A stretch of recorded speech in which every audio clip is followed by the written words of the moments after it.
And just like that, we are now in the archives of Focus history on the first time that Wallowin has visited the MPD Help Desk. I'm Mark Bartek, Senior Director of Mission Partner Development. Really excited to have a few people with me today who I consider to be good friends. We go way back. I mean, I was just thinking about this yesterday. Belmont Abbey College. I don't know, Jonathan and Amanda, if you remember way back then. That was probably when I maybe had met Amanda a little bit before that, but I remember that was the first time I really got to know Jonathan. So I'll introduce you a little bit more in just a second and allow you to introduce yourselves. But really, one of the things, missionaries, we want to launch into kind of this new approach to mission partner development that really takes into consideration the resources and the gifts that you're receiving from mission partners, these things that they have earned through their work, their dedication, their time, and their talent.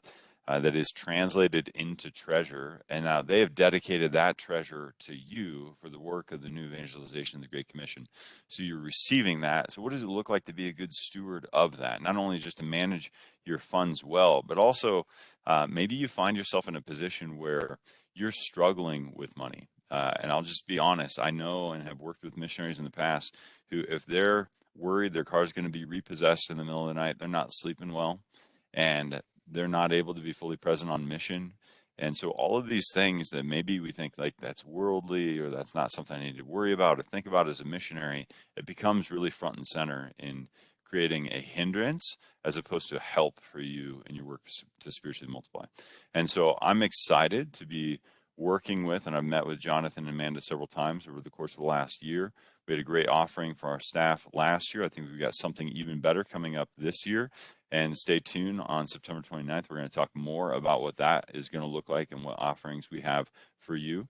Again, just by way of reminder, this is the MPD Help Desk, so people might just pop in and out. It's just so we could have a fluid audience walking in, but primarily we're going to be thinking about kind of recording some great insights and opportunities and things that you can do as a missionary in order to really be able to advance your fiscal stewardship, your financial freedom, and what Wallowin, specifically Jonathon and Amanda, can do to help you to live a new life in relation to your money. And so, Jonathon and Amanda, welcome to the MPD Help Desk. Really excited to have you guys here. I'd love for you to just tell us a little bit about yourselves. Sure. Thank you very much, Mark. It's very nice to be here with you. It's funny that you mentioned that was our first new staff training, summer of 2008, and down in North Carolina. Mm-hmm. Yep. And our first meeting was actually our first new staff training, of course, and the first time we ever met. The first time that Jonathon and I met was actually on our way to our very first MPD class. No way. So it was God kind of playing a joke on me about my vocation, laying it out really clearly right in front of my face. And I kind of failed the test right away. I was super nervous going to my first MPD class. Like many missionaries, I did not have supportive family. You know, I had this nursing degree. That was the predictable path forward, guaranteed income. And so I was very nervous that I wasn't going to be able to fundraise. And so as I walked to that first fundraising class, my stomach was in knots. I was worried if I was going to be able to make my student loan payments, all the things, right? And I just kind of thought, if I take this really seriously and I just do everything they say, I'll be okay.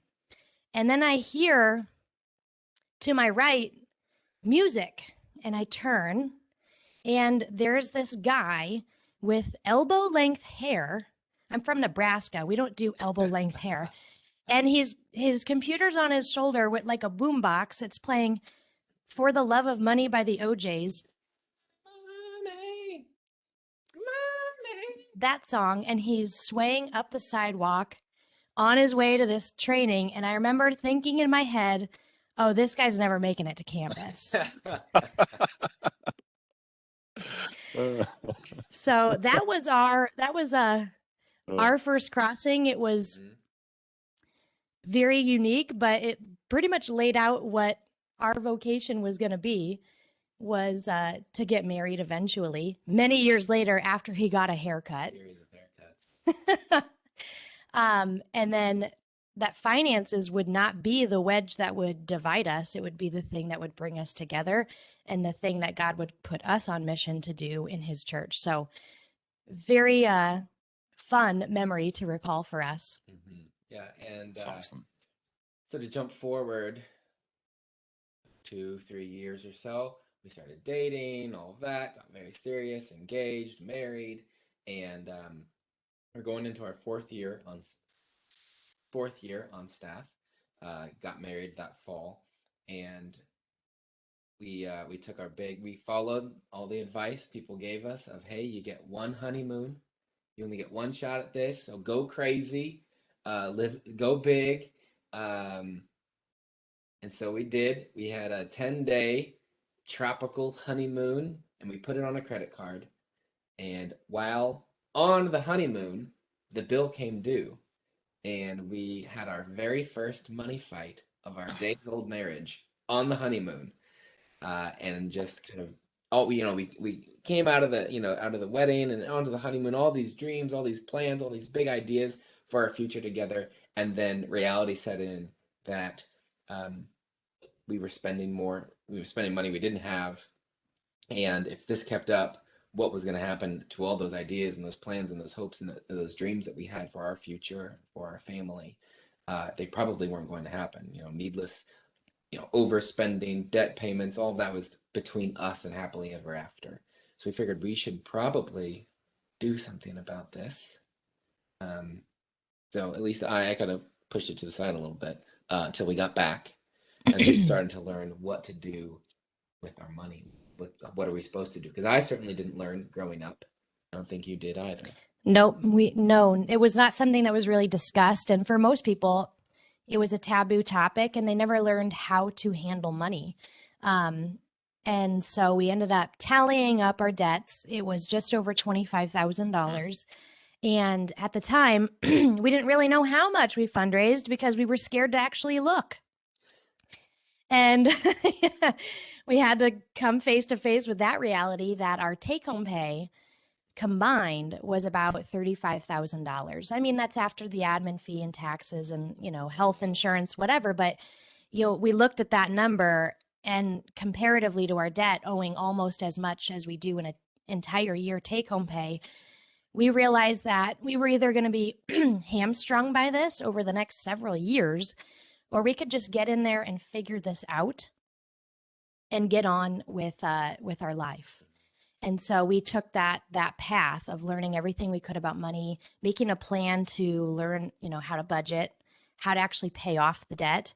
And then we did that in about 7.5 months. And then we began to save and eventually bought our first home and, began to invest, and Focus has a great retirement match that we were able to take advantage of. And little did we know, it was so critical for us to get our finances right in that first 1.5 years of marriage, because we've had a battle with infertility the entire 10 years we've been married. And the path that has grown our family has been through adoption. And adoption is extremely expensive. And so if we had not paid attention to our money early on, we would not have been able to say yes to God inviting us to grow our family 3 times in 4 years. And so we didn't know how important it was to get money right in those early days, but we've been shown over the years that by getting it right, by giving it to God, by learning how to handle it the way he intended us to, that's what provided us with freedom to say yes to his will and to ultimately serve him without worrying over how we were going to pay for it all. That's awesome. On a technical note, Jonathan, we can hear you fine, but you seem to be coming through Amanda's microphone. You can't hear that. You can't. Just a Sure. little bit. We'll get cozy. Oh, It's okay. Don't worry it's a about it. family show. Just keep that in mind. It's actually not a show. I don't know. I said that, but anyways, I'm just curious, thinking about your experience of that, kind of from the honeymoon and to that like decision point. What were the feelings that you were experiencing when you realized, like, wow, we're underwater here? to making the decision? Like, what did it feel like to actually say, we're gonna fix this, or we have to fix this? And then what was it like when you actually passed through that barrier to like debt-free, financial freedom, like in control or whatever? What was that journey like? Well, I guess for me, first, so when I was, I mean, up until that point, up until getting married and in some ways being forced to get a little more responsible, I did what I now call bank balance budgeting, which is if I wanted to buy something, I would look at the price tag and then I would look at my bank balance. And if the balance was larger, I would buy the thing. And it didn't matter if I needed to buy groceries or I needed to make rent or anything else. It was just, well, I've got that. And that got me in a lot of trouble. um, Certainly, buying things I didn't need, but then also not being able to buy the things that I did need. And that's where a decent piece of that $25,000 came from, because I got in this cycle of, well, I don't have enough money, but I do need to eat probably. So I guess I'll put it on the credit card and I'm going to get paid in a week or two. So then I'll pay it off then. And then, well, I got paid, all that money had to go out the door. And now I don't have that much left over now for all the other things that I actually need now and the things I thought I needed. And then just the cycle kept happening and the balance got bigger and bigger. And so getting married, kind of waking up to this and thinking, actually realizing this isn't the way to live. Jesus comes that we have life and have it to the full. And I don't think that was full. That was an abundant life. And so it was in some ways a bit of a relief to realize what I've been doing. I know it hasn't been working, and it seems almost silly that it has to be a realization. But and then I realized, but it doesn't have to be this way. There's the way I've been doing it, and it's not the only way. There are other ways forward, and we can go down that path. So at first, it was a relief to understand. Oh, it doesn't have to be this way. Mhm. And I would say that I tend to be more of an anxious personality than Jonathan. He can kind of compartmentalize things or, bury your head in the sand for better or worse. I don't have that ability. And so when we tallied up that debt or even on the honeymoon, when I knew that bill was due, I began to just stress and lose sleep and to spin my wheels and to scheme and all the things instead of, asking Jesus to take care of it, asking him to provide us a path forward. So I kind of had to go undo some of those tendencies and, ask God to accompany us on this new journey of learning something new, and being okay that we weren't going to get it all figured out overnight, that it was going to be a process, and that, like learning any new skill set, it's going to take time. So after kind of coming to terms with that, as we saw those little wins beginning to happen, that's when we began to feel more unified and excited that it was working. And then we started to feel hope. Even though we weren't on the other side yet, we felt hope and excitement and encouragement because the balance of who we owe money to was going down. And that felt really nice.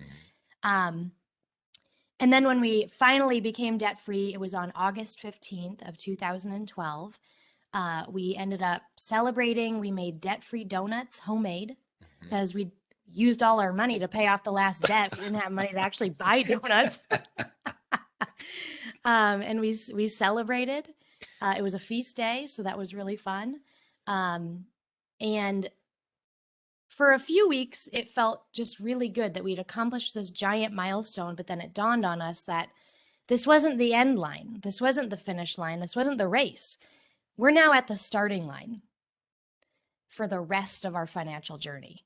And then that felt really exciting because now we actually had room in our budget to pivot or to ask questions of what God wants us to do or what might we do next. We actually had options instead of just a one-way path to Sally Mae. And that felt really good. Yeah. That's awesome. That's really awesome. I love the debt-free donuts. We should all have a plan like that. I'm just really curious in terms of how did it go from being a pursuit for your own financial freedom to we should do this full time and help other people, right? Like you guys are like financial tow truck drivers. There are people who like stuck on the side of the financial road, and you're like, hey, let's get out there and help pull these people to safety and to freedom. And yeah, it's such obviously finances are one of the number one causes of divorce and a lot of tension in families and failed businesses and all sorts of other things. But when did it become for you like maybe our mission is in this? And what has that journey looked like for you? So it's one of the it's a story of kind of just accidentally stumbling into it. Mhm. This is not what we thought we were going to do with our life, but while we were on staff, people started hearing about what we'd done. Brenda Canella actually asked us to film a video about what we'd done. It's a really embarrassing, terrible video now, but people really enjoyed it. It was shown at MPD back in the day at summer training. And after that video debuted, we took questions. And so then after that, people began getting, next thing you know, there were people at our dining table. We were coaching over how to start a budget or how to actually get their retirement funds going. Yeah. And then next thing you know, Keep going. it just started happening to us. So we'd show up at a focus conference and our calendar was 10 appointments deep of personal finance sessions people have asked us to have. Then the next time we showed up at new staff training, I just put a sign up on the bulletin board and it got filled up completely.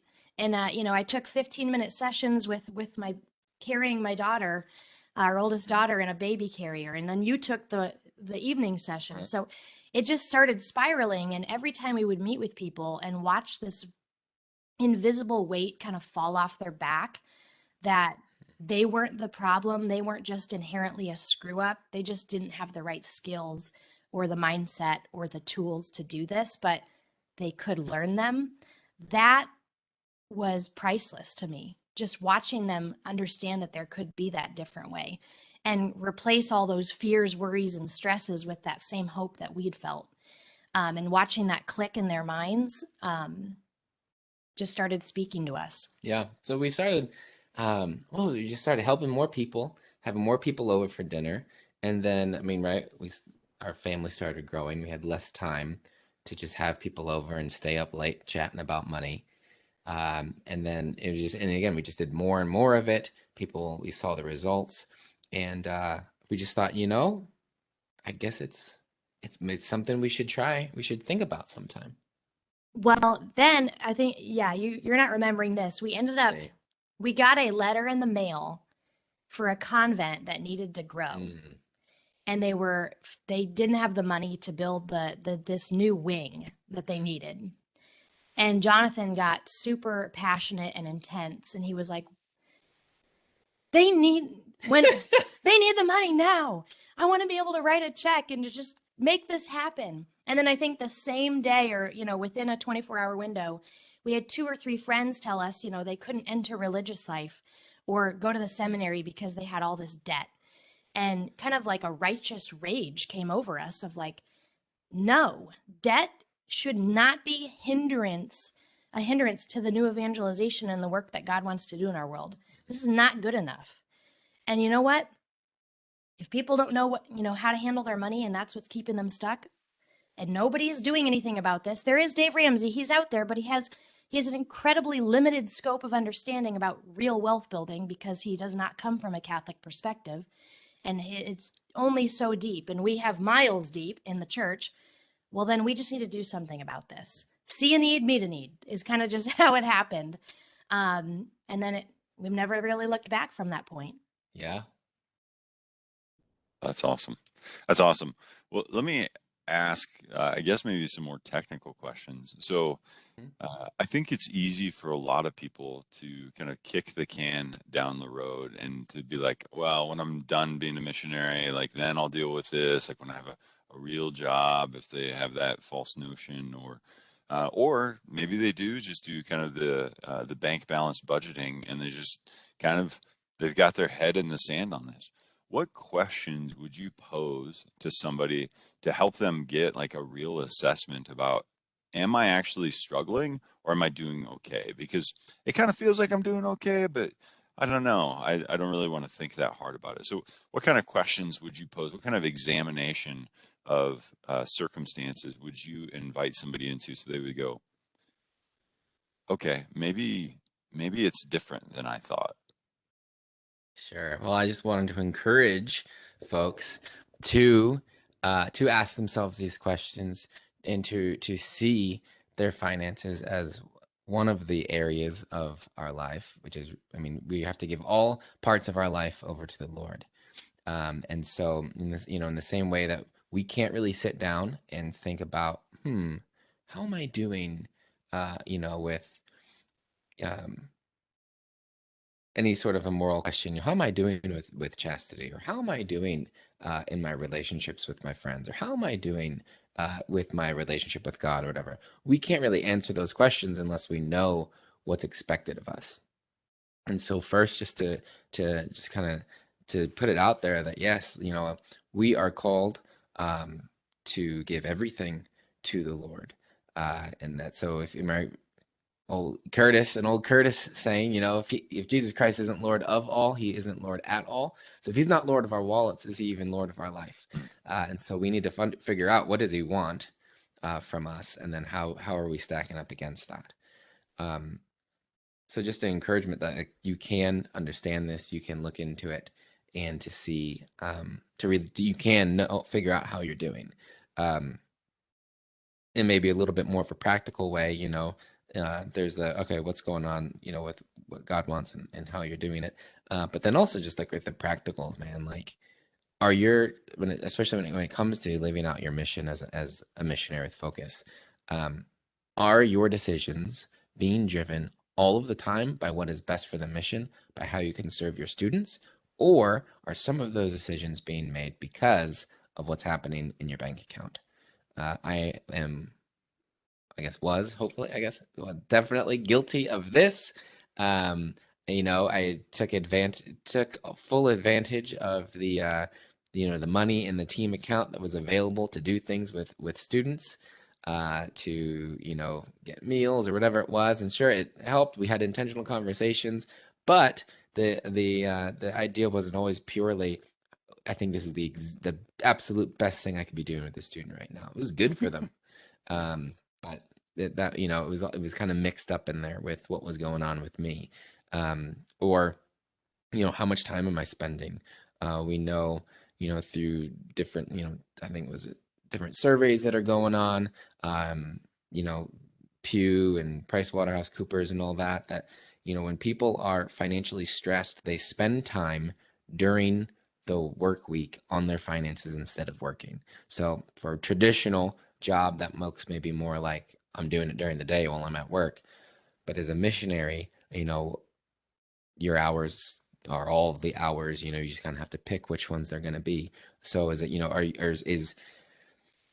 is your work, is your mission being impacted negatively by you needing to kind of clean things up, take care of messes, whatever it is? That's one way to look at it. And just, are you stressed? Are you worried about it? Do you know what you're doing and that it's good and that you've got a plan and it's going to work for you? Those are some of the questions I can think of. We have a resource, Financial Examination of Conscience. We could probably share with missionaries if they'd like. So that, I mean, it's full of like 40 questions.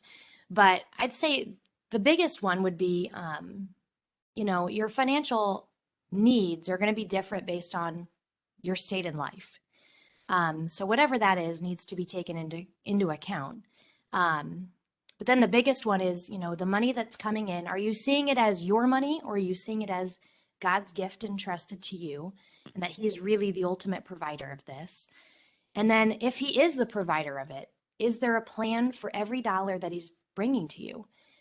You don't have to be some type A budgeter, but you should have some form of a budget, which is just a way of knowing what your money is up to on any given month. And then are you doing something on any given month to kind of move towards some sort of the next, whatever that next best goal is for you?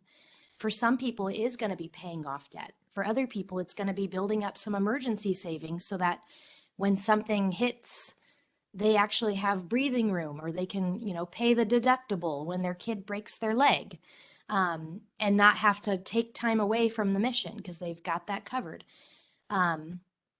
So are you operating with your finances in such a way that is going to bring you peace and freedom? And then in addition to that, are you able to be as generous as you want to be? We tell people that 10% is usually a really good starting line, but if you have more, you can give more. And that's one of the benefits of getting your finances right, is that you don't just have to give 10%, you can give even more. And that's a really fun place to be. Mm-hmm. Yeah, it's we are we're called to give very generously, right? We're taught by the church, of John the Baptist said something along the lines of, the people are, what should we do? He says, repent. The Messiah is coming. All right, well, what do you want us to do? And the first thing out of his mouth was, you who have Tunics. tunics, yeah, two tunics, give one to the man who doesn't have one. We hear the same thing. I think maybe it was Ambrose or somebody said, if you have two shirts in your closet, one belongs to you, one belongs to the guy who doesn't have a shirt. So we're asked to give, and to give pretty generously. I've got this written down. But Thomas Aquinas also said that man should not consider his material possessions as his own, but as common to all, so as to share them without hesitation when others are in need. And we can share with others without hesitation if we know what's going on with our finances. If you don't know what's going on with your money, and a missionary comes to speak at mass, or there's a second collection, or you come into somebody in your life who needs some help, and you don't know, well, I have this money, I could give it to him, but I don't know if that's my rent. I don't know if that's me eating next week. I don't know if I owe that to somebody else. If you don't know what's happening with your finances, you're tied down, you're held back from being generous. And so the big honkin' mission at Wallet Win is to free the church from financial stress so that we can say yes to the Lord and finance the new evangelization. That's really awesome. So let me just recap some of these financial questions if I was able to capture them right.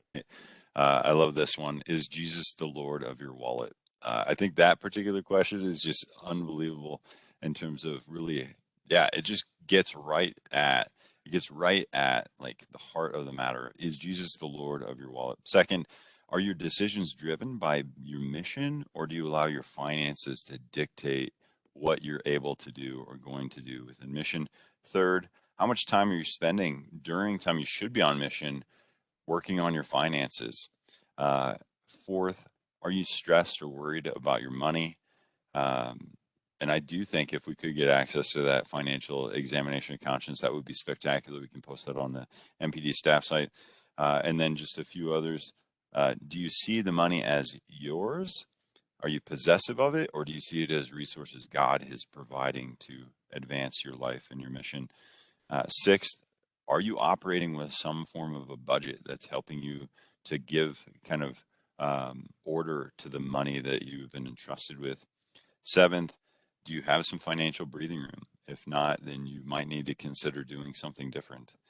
And then 8, are you able to be as generous as you desire when you have the opportunity to be generous? I think those are really great questions to help orient. And I think if you're probably answering, maybe on almost any of them, if you're answering no or high level of stress or whatever, this would be a good area to be able to give some attention to. I think it's Zig Ziglar said, money is not everything, but it's a lot like air. When you don't have it, it's really difficult to live.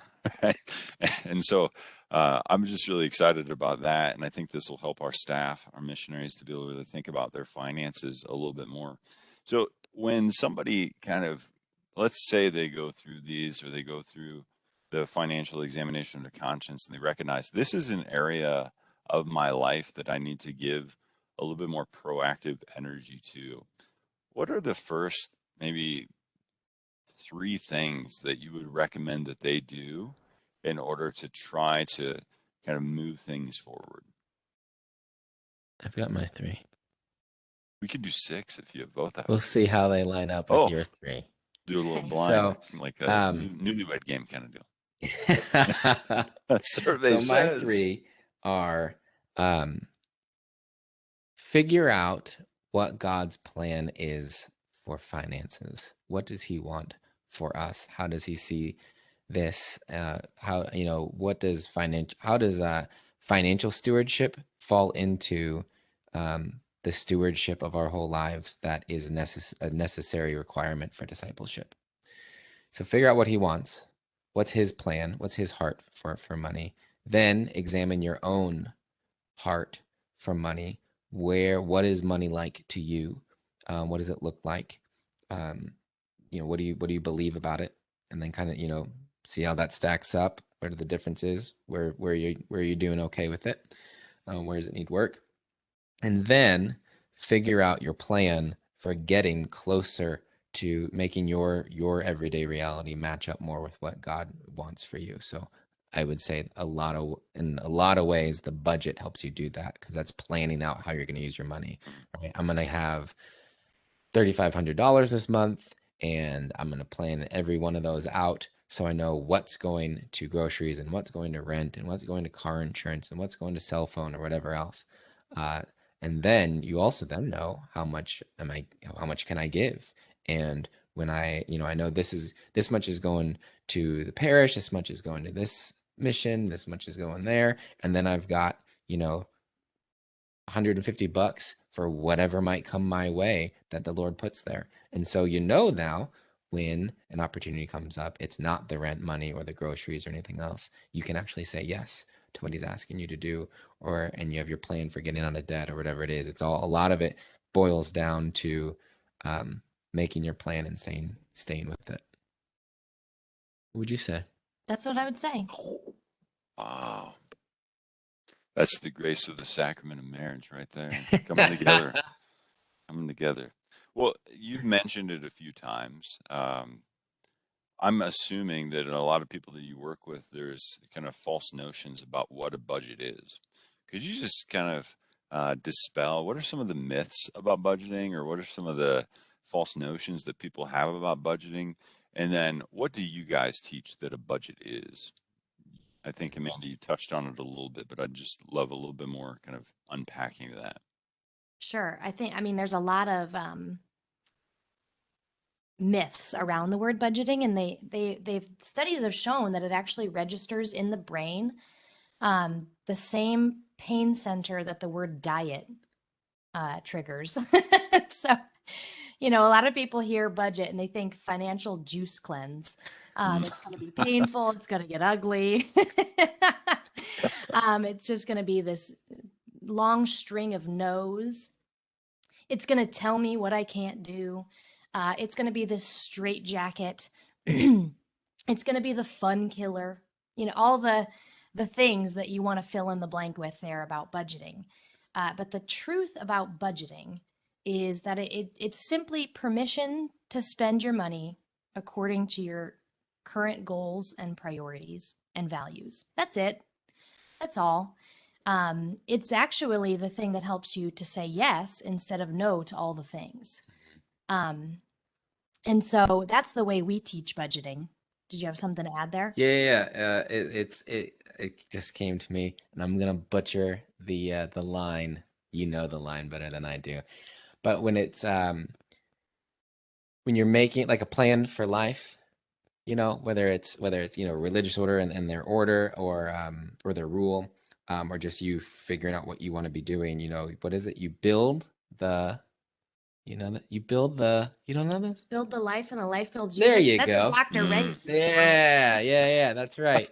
So right in the same way, you like it's your like, and we think, oh yeah, that makes a lot of sense. Of course, yeah. Make sure you're praying, doing this, doing this. I don't know if any, at least maybe not once they've been in a little while, um, religious or just like all spending their whole lives grumbling about the rule and I have to live this way and I got to wear this thing and all this. But it's because they have their plan and they're sticking to it. It's what is bringing them alive and allowing them to enter into what the Lord has for them. Yep. And so the budget does that with your money. I think really it's just that that grapple with what is freedom. Our culture says freedom is doing whatever I want, whenever I want, however I want, with whoever I want. But we know freedom comes from a life of discipline and putting things in the right order. And that's exactly what the budget does. So we don't have to be afraid of it. It's actually the freedom granter when we use it the right way. But it is a matter of, we have to kind of kick out some of those false notions and beliefs and maybe even some of the emotions that can come with it and learn a new way. That's awesome. That's really awesome. Thank you for unpacking that for us a little bit more. I'd love to leave you guys a little bit more like, what do you want to say? So you'll be back again next week with us, and we'll talk a little bit more about what you offer within WalletWin. So I appreciate some of these more kind of high level or generalized things. I'd love, yeah, what do you want to leave missionaries with so they can reflect on or think about or do over the course of the next week before you guys are back and we talk a little bit more about what Focus and WalletWin are doing for the future, which is really exciting. But tip my hat too much. The thing that comes to my mind that sticks out in me right now is that right? The church teaches us that it is one thing to have a right to money and private property, and it is a whole other thing to do with it what one pleases. So there are expectations, there is a plan, and in the same way that our life, our relationship with our Lord should radically change our life so much that no matter what we're doing, it's clear that we are His. The same thing should be true with our money. So, our finances and how we handle money should stand in as stark contrast to the prevailing culture as does the way we raise our children or the way we relate with one another. That's great. Yeah, I remember Curtis Martin talking about how they do Christmas in their family, and they do things very, very different. But he said that their kids were oftentimes frustrated because they would see the comparative between what their friends would maybe experience and what they would experience. He would remind them, we're not different by circumstance, right? We don't do a smaller Christmas or whatever because we have to. We do a smaller Christmas because we choose to. And I think that's really one of the key components. It goes back to that, is Jesus the Lord of all? And does that include your wallet as well? Or is that something that you kind of keep from Him in order to deal with later? So, yeah, praise God for both of you and what you've done in order to help, I'm sure, so many people experience just a new way to live life. I'd love to take a minute if anybody here's on the call wants to ask questions of Jonathon and Amanda. More than happy to take those and put you guys on the spot. Any questions? Just got some fan clubs here.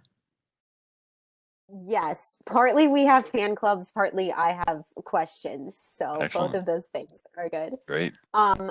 Yeah, Amanda and Jonathon, just going back to talking about budget and how you see it, and it's different. I think, do you have any practical advice for how to both live within a budget and be free on mission? Because I think the tension that I find, I use you need a budget, which is going to be my next question. But how do you live that tension of like, oh, in my dining out category, I've only budgeted this month, but like my student or my team wants to go out. Like how do you navigate that tension, or if you have any advice in that space? Yes. So, so one, yeah, you need a budget. YNAB, we love YNAB. We've been using YNAB for a very long time. So we're big fans. Um, and so if you're familiar with any of their other materials, if you've been on their website, they'll talk about the importance of rolling with the punches as you're going through the month with your budget. We say sometimes when life comes up, you got to get a little fudgy in the budgie, and that's just, hey, sometimes you got to move things around. And I was chatting with the founder of YNAB a couple months ago, had him on the podcast, and we were talking about how this is the freedom of budgeting. When something comes up with, oh, well, these students are going here, or my team wants to do this, or whatever it is, well, you're not strung down. Your budget is not a taskmaster. It's just that kind of gives you the view. Hey, this is my plan. This, and then as you keep it up to date, well, this is the status of everything. This is what I've got in this category or that one. And then you have the freedom. You are the master of the budget, right? The budget was made for your life, not your life for the budget. You get to it is a reflection of your current goals and priorities. So if your priorities are changing, if you decide, you know what, I need less in entertainment or whatever this month, and I'm going to take some of that, I'm going to put it on going out to eat or whatever, and I'm going to go to the bar for wing night with the students or something, you can do that. It's your choice. Now if you're doing that all the time and a lot of it is kind of need based, well, oh gosh, it's the 15th and I'm out of groceries already, then maybe you look at adjusting the starting points of some of your categories. But it's totally fine to change, to pivot, to see what's going on. And that is one of the freedoms that you get when you have a handle on your money. I would also add that the budget will give you an idea of if you are fundraising an appropriate amount. If it's constantly tight and you go to it and you can't flex things around, you can't wiggle anything, and you're really not making measurable progress towards any goals other than just surviving and paying my bills this month, it's going to be the red flag that says you are not fundraising enough and you need more coming in through the pipe to funnel into some of these categories. And that is the beauty of budgeting, is it's going to let you know real quick if this is really an income issue or if it's just a misprioritization issue. I'm really glad that you said that. I was just going to pile on and say it indicates to you whether or not you have Matthew 14:28. You got to sit down and calculate the cost to build the tower so you can achieve your mission. And if you're not counting that, if you're not calculating the cost, how could you ever really achieve the mission? And we certainly don't want to be like the man who did that, and where everybody calls him you fool. That way either. So, yeah, awesome. Other questions or any additional questions? I have a question.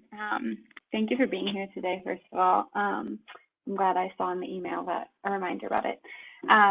With, I guess, the idea of budgeting, and I guess two questions maybe is like, I think sometimes personally I get overwhelmed by money is just like constantly flowing. And so like how to even start is like hard for me, especially I think with the Focus Missionary pay schedule and how often the first paycheck on the first of the month is like super, super small, having my health stuff taken out. And then the second one is like a lot larger. How do you, I guess, I know you guys have talked about a little bit in like the Focus Missionary kind of like module, but how do you kind of, I guess, make that initial like get on top of like how much money is coming in each month, how to budget, especially when the first paycheck is a lot smaller than the second one and they are so varied oftentimes? So practically speaking, I think we had to do this back in the day of the very first budget we created was just kind of what is in our bank account right now. That is the amount I'm entering into income, and that is what I'm budgeting off of. And in the early days, you are going to be budgeting every single time you get paid. But the way we teach it is that eventually you're tucking some money away so you can make the leap to being ahead of those paychecks, if you will. So breaking up with paycheck to paycheck. so that when you do come into that next month, you have a month of money in your bank account ready for a month of expenses. That can be a difficult transition to make, and it can take a few months to actually get to that point. But I think it's really important for people that have irregular incomes to do that, because you're never going to be able to plan peacefully when you're just kind of crossing your fingers and hoping this is a good month that matches what I want to do. You have to be budgeting money with that's actually there. And so I think that we do have a training that kind of shows that. I think you use like rice or whatever, but Yes. we are actually about to re-record our entire course, and this is now breaking up with paycheck to paycheck is now a dedicated money milestone we teach, and we're going to have more resources on how to do that smoothly. That is better than the video that we've created in the past. That was a good A one. good video. I like to So write. you'll find if you're in Waltwin Academy already, or by the time you listen to this later, you are. It is inside the members hub called How to End the Paycheck to Paycheck Cycle. And then there's like a modified focus specific one in the focus bonus section. And that one speaks more to that. Yeah, that one at the beginning is always, at least in our day, it was like $1,000 minus the health or whatever it is. So I'd watch that one because it's a little bit more specific to your situation. I've also heard, not to make it more complicated, I've heard chatter. I was talking with a newly former missionary, and she said something about how maybe you can get some of those amounts evened out, or I don't know what goes into that, or if you have to be kind of in some ways have a surplus for them to draw on to even that those accounts. I'm sure if you talk to someone in that department, they could shed a little bit more light on that. I do believe that's possible. It does take a little bit of work in connecting with our payroll and staff care in order to figure out some of those things. I'll see if I can get some kind of quick start guides together for helping staff to be able to do that. And even and then whatever the process is, or if it's easy or difficult, or you need to have certain situations need to be going on with your support team account to make it possible. The frequency of your pay or the evenness of the pay checks or whatever it is might help a little bit, but getting on top of your finances, successfully making your plan and carrying it out is really what's going to make the difference. Sure. So it might, in the end, it may or may not be worth the work that goes into it. But budgeting and having your plan and living it out is definitely worth the work. Awesome. Other questions for Jonathan and Amanda? Mark, I know you've answered this question before, but if Jonathan and Amanda, you have another perspective. So expensing and knowing that you have to spend the money in order to get the money back, how do you either budget for that? Does it go in your budget? What does that look like? I mean, yeah, when we were on staff, we just put a budget category of expensable, and we would fund that. We had to fund it ourselves. I don't know what we put away in that. We might have put like $500 or $1,000 in that or something like that. That was just kind of constantly rotating, if you will. We would spend out of that, and then whenever we'd get paid back and reimbursed, it'd just go right back into that category. So it always had money in it. And it was always, once we got a little bit more intentional with our finances, I was much better at submitting my expense reports. More motivated. Yeah. Well, I think one of the things that's beautiful is the same skill and muscle that you strengthen by doing bank account budgeting is the same exact thing that you can do in using a budgeting system. You're just not looking at the balance, you're looking at the amount that you've set aside that's supposed to be used for that amount. Like, do I have $500 to buy this thing? Do I have $500 not in my bank account, but in that particular items category that I can spend on that? And if not, maybe you do have to get a little fudgy in your budget, as you said, in order to say, well, I can take it from I'm saving for this, this sweet new jacket that I wanted, and instead of doing that, I'm going to take it out of there and put it in here. Some of those things out as well. So fantastic. Does that help, Catherine? Yeah, that's super helpful. It's definitely an item in my budget, but now I need to fund it correctly and to the amount, especially as a team director, that I spend and then get expensed for. Yeah, it's helpful to think about those things because I know for me in the past, being a regional director and traveling a lot and I'll just be honest, I think I would spend close to, $60,000 to $75,000 a year of Focus's budget on my card. If I got out of whack on those things, it could create some really significant challenges for me. And not making sure that I was thinking ahead about those things and where's that money coming from, and then making sure that I was repurposing the money that came in for reimbursements back into that category to refund it. Yeah, it can create some really significant challenges, especially if you're spending money on behalf of others in a leadership position like that. Right. So good. Other questions? This has been fantastic. I'm really enjoying myself this morning. Not that I don't always enjoy myself during the MPD help desk. Sometimes it's lonely though. I just sit here by myself. We had a question come in on the chat about the name of the course and the member hub about paycheck to paycheck. So if you go into the focus bonuses section, I think that one might be called budgeting on a missionary's income or something like that.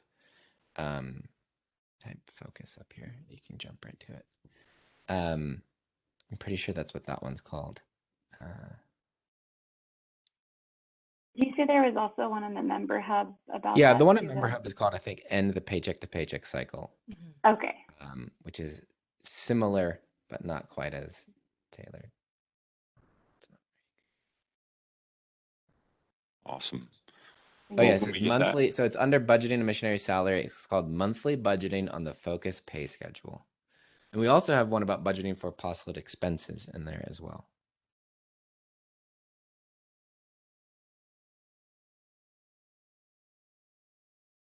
excellent. Well, if there are no other questions, why don't we go ahead and we can close there and thank Jonathan and Amanda for their time this morning and just remind everybody they'll be back again next week, September 29th, and we've got some exciting things in store. So if you're totally sold and like, wow, I got to get on this wallet win, I'm just going to ask you to wait a little bit because we got some special things coming up in the near future. And I've been really blessed to be able to work with Jonathan and Amanda over the course of the last, a little bit over a year on some of these things. And they've been very, very generous and supportive of the mission of Focus from their time in Focus to now their time leading Wallet Win. And so I just want to say thank you for being with us this morning and look forward to seeing you next week. Any closing thoughts? I'm happy to be having these conversations. Yeah. What a gift. So thank you for arranging this, Mark, and for setting it up. I hope to be a blessing to all the missionaries that need it. Fantastic. All right. Awesome. And we'll close there.